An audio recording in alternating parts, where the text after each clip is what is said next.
শুভ সকাল আমার প্রিয় পরিবার, কেমন আছো তোমরা সবাই? আশা করছি তোমরা সবাই যে যেখানে আছো ভালো আছো এবং সুস্থ আছো। আমরাও আছি ভালো। আন্দামানের ছোট্ট আইল্যান্ড থেকে আমি শিল্পী চলে আসছি নতুন একটা ভিডিও নিয়ে তোমাদের সঙ্গে। তো এদিকে দেখো, রবিবারের সকাল, মাছ আনা হয়েছে। তো শুধু মাছ আনা হয়েছে, ঘরে সবজি আছে, সবজি আনার কথা আর বলিনি আমি। তো এটা হচ্ছে রূপচাঁদা, আর ওদিকে দেখতে পাচ্ছ তেলাপিয়া মাছ, আর একটা হচ্ছে চ্যাপ্টা রুই মাছ। এই যে এটার মধ্যে প্রচুর পরিমাণে কাঁটা থাকে, তো এটা ভাজা খাওয়ার জন্য আনা হয়েছে। তো এই যে আঁশগুলো না দোকান থেকে ফেলে দিয়েছিল, কেটে দেবে বলেছিল, তাই আমি বললাম না, কেটে নিয়ে আসবে না। আমি কিন্তু মাছ মাংস এগুলো নিজের হাতে কাটতে খুব পছন্দ করি, মানে মুরগি আর মাছ, গোটা মাছ, এরকম বড় বড় মাছ আমার কিন্তু কাটতে খুব ভালো লাগে। তাই গোটা নিয়ে আসলো, শুধু উপরের আঁশলাগুলো একটু ফেলে দিয়েছে, আর আমি একটু ভালো করে পরিষ্কার করে নিচ্ছি, কারণ কি ওরা তো সেভাবে পরিষ্কার করে দেয় না, যেটুকু পারে সেইটুকু ফেলে দেয়। তাই দেখো কতটা আঁশলা বেরিয়েছে, তা ভালো করে পরিষ্কার করে নিয়েছি। তো এখন মাছগুলোকে পিস পিস করে কেটে নেব। মাছটা 1 কেজির উপরেই আছে, তার জন্যে হাত দিয়ে দেখা একবার ফসকে কিন্তু পড়ে গেছে। তা চলো মাছগুলোকে সুন্দর করে পিস পিস করে কেটে নিই। আর এই রূপচাঁদা মাছে খেতে তো খুব ভালো লাগে, কিন্তু যে প্রচুর পরিমাণে তেল থাকে সেই তেলের ভয়।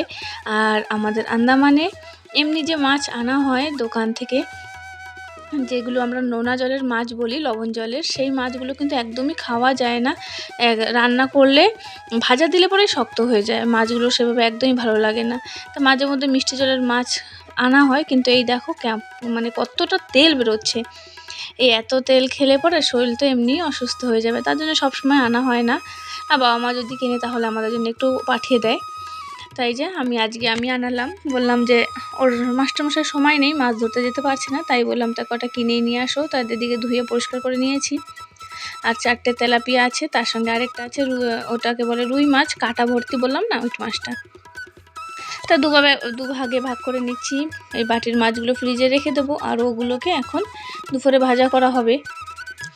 আর আমাদের বাড়িতে ভাজা মাছ খেতে সবাই ভালোবাসে। আমার মাস্টারমশাই, মেয়ে, ছেলে তো খায় না, ছেলের কথা বলাটাই ভুল হবে। তো আমার মাস্টারমশাই আর মেয়ে দুজনেই প্রচুর ভালোবাসে ভাজা মাছ, তাই ভাজা করছি। আর সকাল তো তরকারি রান্না করেছি, এখানে আলুর তরকারি রান্না করেছি। আর এখানে একটু মিক্স সবজি করেছিলাম, তাড়াহুড়োর মধ্যে ভালো করে হয়নি। আর এদিকে দেখো তেলাপিয়া মাছ সর্ষে বাটা দিয়ে করলাম। শাশুড়ি মা এসেছে। তো আমাদের ঘরের পিছনে যে রেলিং আছে সেগুলো কিন্তু ভেঙে গেছে, গরু ঢুকে যায়, তাই শাশুড়ি মা আসছে। মাস্টারমশাই একা সেভাবে কিছুই করতে চায় না, তাই দুজন ওদিকে কাজ করছে আর আমি ঘরে কাজ করছি। আর এদিকে হচ্ছে 2 দিনের ভিডিও একসঙ্গে জয়েন্ট করেছি। এটা হচ্ছে সোমবারের ভিডিও, তা সঙ্গে থেকো, দেখতে থেকো সোমবার দিন কোথায় যাচ্ছি। তো যাচ্ছি হচ্ছে ছেলের স্কুলে, এক্সিবিশন আছে ওখানে, তাই ওখানেই যাচ্ছি। তো চলো তোমাদেরকে সঙ্গে নিয়ে যাই, একটু শেয়ার করবো। তো এই যে চলে আসছি আমি আর ছেলে, মাস্টারমশাই ছেড়ে দিয়েছে। মাস্টারমশাই গিয়েছে কিছু কাগজপত্র ওর জেরক্স করতে হবে, তো আমাকে বললো তোমাদের কাজ হয়ে গেলে আমাকে ফোন করো, যাওয়ার সময় একসঙ্গে নিয়ে যাব। আর আজকে দেখছি প্রচুর পরিমাণে যা রোদ উঠেছে না, মাথা ঘুরছে রোদের মধ্যে। তো এই হচ্ছে আমার ছেলের স্কুল, আর সামনে তো দেখলে বিবেকানন্দের মূর্তি আছে, এটা হচ্ছে বিবেকানন্দিয়া স্কুল। এখানে এসে ঢুকে দেখছি প্রচুর পরিমাণে ভিড় হয়েছে। তো আমাদের টাইমিং ছিল 10:30, আমি ঘর থেকেই বেরিয়েছি 11টার সময়। জল দিয়েছে, জল ধরেছি, আর তো কাজ থাকেই, জানো সংসারে কত কাজ। তাই যে একটা করে জিনিস দেখাচ্ছে, বাচ্চারা এক্সপ্লেন করছে। আমার ছেলে তো জানি না কি বুঝতে পারছে কি বুঝতে পারছে না, আর সব তো ইংলিশে বলছে, আমার তো সব কিছু মাথার উপর দিয়েই চলে যাচ্ছে। তাই একটু একটু করে ভিডিও করেছি। আর এই বছর কিন্তু বেশি একদমই সেভাবে কিছু বানায়নি, প্রত্যেক বছর খুব সুন্দর করে বানায়। আসলে এই বছরের প্রিন্সিপাল আগে যে ছিল সে এখান থেকে ট্রান্সফার হয়ে চলে গেছে, তো স্কুলটাও ঢিলা হয়ে গেছে একটু। তো এদিকে দেখতে পাচ্ছ বাচ্চারা যেটুকু বানিয়েছে সুন্দর হয়েছে, কিন্তু গেল বছর, আগে 2 বছর আরও বেশি সুন্দর ছিল। তাই হচ্ছে আমার এক বান্ধবীর মেয়ে, তো ওকে বললাম যে তোর মা আসেনি, তা বললো কি না, তাই ওরা এটা বানিয়েছে সেটা একটু শেয়ার করলাম। আর এখানে হচ্ছে দেখো বাইরেটা একটা নতুন সিস্টেম করেছে, ওই যে গাছ দেখছো দুপাশে, নিচে পেপার আছে, বাচ্চাদের নাম লিখে লিখে পেপারে গাছে ঝুলাতে হবে। এই যে ছেলের একটু ছবি তুললাম। তারপর তো ঘরে এসেছি, খাওয়া দাওয়া করেছি। খাওয়া দাওয়া করে আর বসার সময় পাইনি। তো এদিকে ওয়াশিং মেশিনটা যত মানে বছর হয়ে গেছে, যে কয় বছর হয়েছে কিনেছি, আজ পর্যন্ত পরিষ্কার করিনি। আমি জানি না কিভাবে পরিষ্কার করতে হয়, তাই ইউটিউব দেখে দেখে শিখলাম। শিখে যে এটা খুলেছি, খুলে তো ভিতরে আমি দেখে অবাক যে প্রচুর পরিমাণে মাটি জমা হয়েছে ওর ভিতরে, ময়লা কাপড়ের, সেগুলো প্রচুর পরিমাণে জমা হয়েছে। তাই একটু দেখে দেখে খুলেছি, যেটুকু পেরেছি, কিন্তু ওই যে নিচের চাক্কাটা ওটা না খুলতেই পারছিলাম না। তো এটা তো প্রথম ভয় লাগছে যে কোনটা কিভাবে খুলবো। পরে অনেক চেষ্টা করে এই যে এই কটা খুলেছি, এইগুলোই খুলতে পেরেছি, আর কিন্তু কিছু আমি খুলতে পারিনি। ইউটিউবে যেভাবে দেখাচ্ছে যে এটা টান দিলে বেরিয়ে যায় যে গোল চাকিটা, কিন্তু তো দেখছি না, এটা তো শক্ত হয়ে লেগে আছে, বের করতেই পারছি না কোনোভাবেই আমি। আর দেখতে পাচ্ছ ভিতরে কতটা ময়লা জমে আছে ওর ভিতরে, ওটা খুললে পরে ভালো করে পরিষ্কার করতে পারতাম।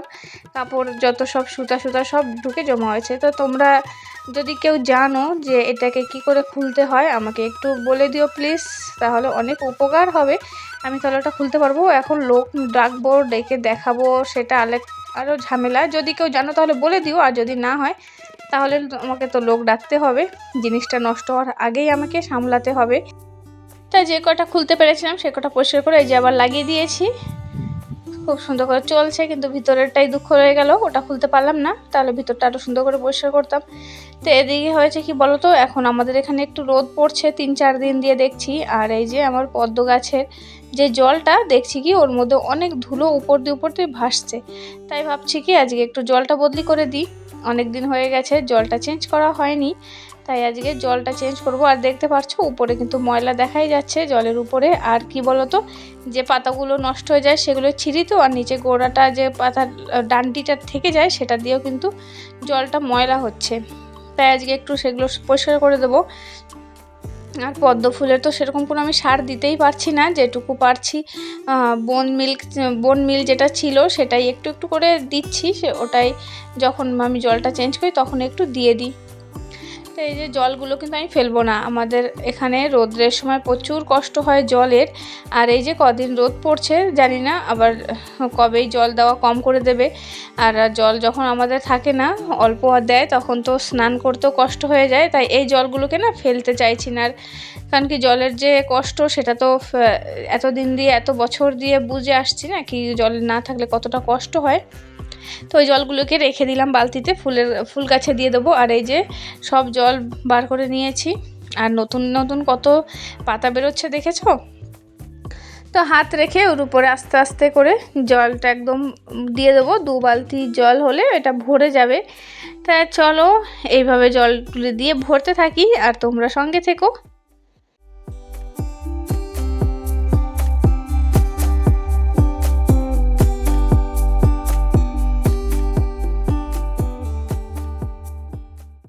তার জল ভর্তি করে দিয়ে দিলাম। এখন পাতাগুলো তার জায়গা মতন রেখে দিই, কত সুন্দর লাগছে দেখো।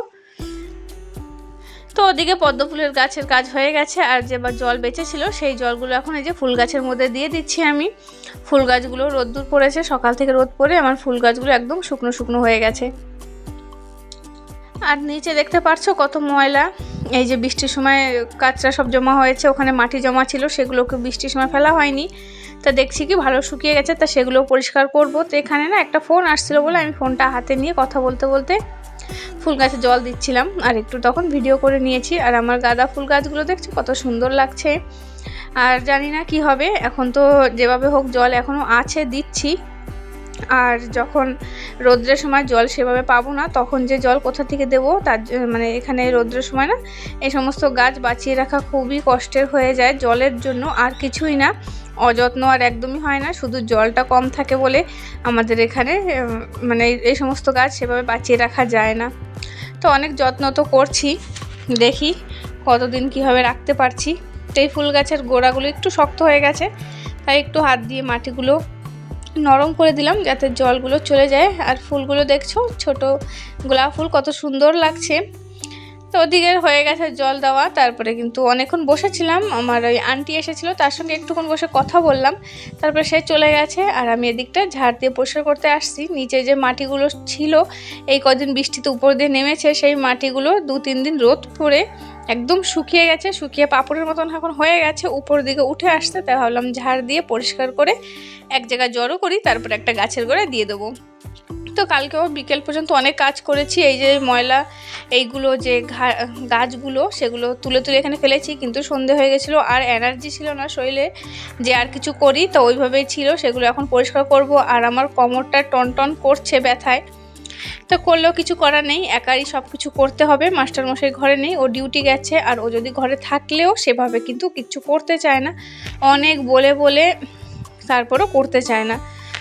যদি ওর মুড হয় তাহলে করবে, না হলে করবে না। কিন্তু আমরা তো ঘরের বউ, আমাদের আর এইভাবে ময়লা ভালো লাগে? ঘরের সামনেটা সবসময় যেখান থেকে হাঁটাচলা করি তার মধ্যে যদি ময়লা বাঁধে ভালো লাগে না। তো কি আর করব, নিজের করতে হচ্ছে। আর দেখতে পাচ্ছো কতটা উজালা ছিল, এখন কাজ করতে করতে প্রায় সন্ধ্যা হয়ে গেছে, প্রচুর পরিমাণে মশাও লাগছে। তো এইটুকু তো পরিষ্কার করে তারপরে আমি ঘরে যাব, স্নান করতে হবে। স্নান করা হয়নি, সকালে একবার করেছি, কিন্তু এত কাজ করার পরে গরম লেগেই যায়। আর দেখলে তো মানে কাজটা তো বেশিক্ষণ দেখালাম না, কিন্তু আমার করতে তো অনেকটাই সময় লেগেছে। আর কোমরটা সবথেকে বেশি লাগছে কষ্ট, কোমরটায় ব্যথা। অপারেশন করেছি তো সেই সুইটা মেরেছে, আর সেই সুইয়ের জায়গা দিয়েই সব ব্যথা, কোমরটা পুরো ব্যথা করে, ঝুঁকে সেভাবে কোনো কাজ করতে পারিনি। তারপরে অনেকটা ক্লান্ত হয়ে পড়েছিলাম, আর সেভাবে কোনো ভিডিও শেয়ার করিনি। এই পর্যন্তই ভিডিওটা করেছিলাম, আর ইচ্ছে করেনি। স্নান টান করার পরে মনে হয় চোখটা বন্ধ হয়ে আসছিল, আর কিছু ভিডিও করতে পারিনি। তো চলো বন্ধুরা, আজকের ভিডিওটা এই পর্যন্তই। সবাই খুব ভালো থেকো, সুস্থ থেকো, সাবধানে থেকেও। দেখা হবে তোমাদের সঙ্গে নতুন একটা ভিডিওতে। আজকের মতন তোমাদের সবাইকে টাটা, বাই বাই।